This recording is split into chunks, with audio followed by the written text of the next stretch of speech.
seafoods naman, king crabs, clam at hipon. Ipon natin ang sauce.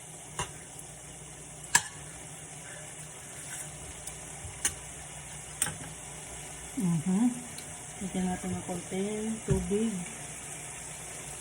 Ito yung pinaglagaan ko ng ng king crabs.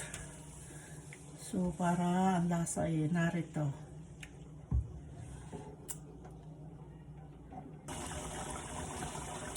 Ang ilalagay naman natin itong king crabs. Ito. Siya muna ating uunahin para yung lasa niya pare-parehong malagyan.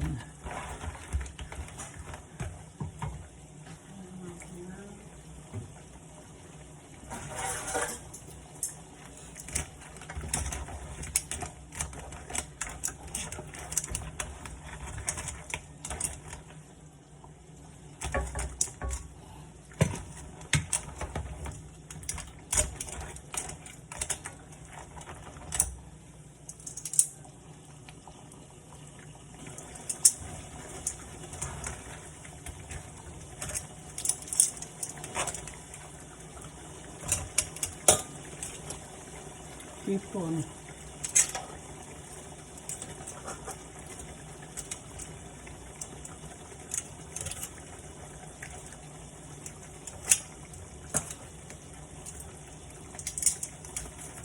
Sandali lang para hindi ma-overcook.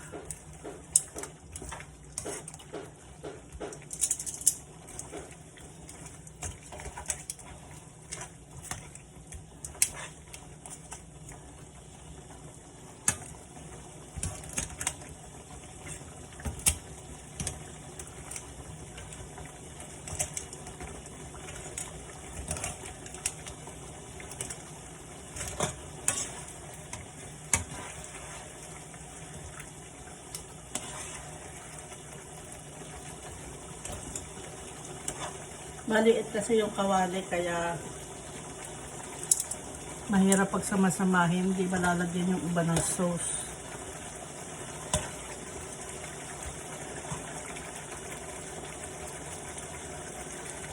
And the rest one is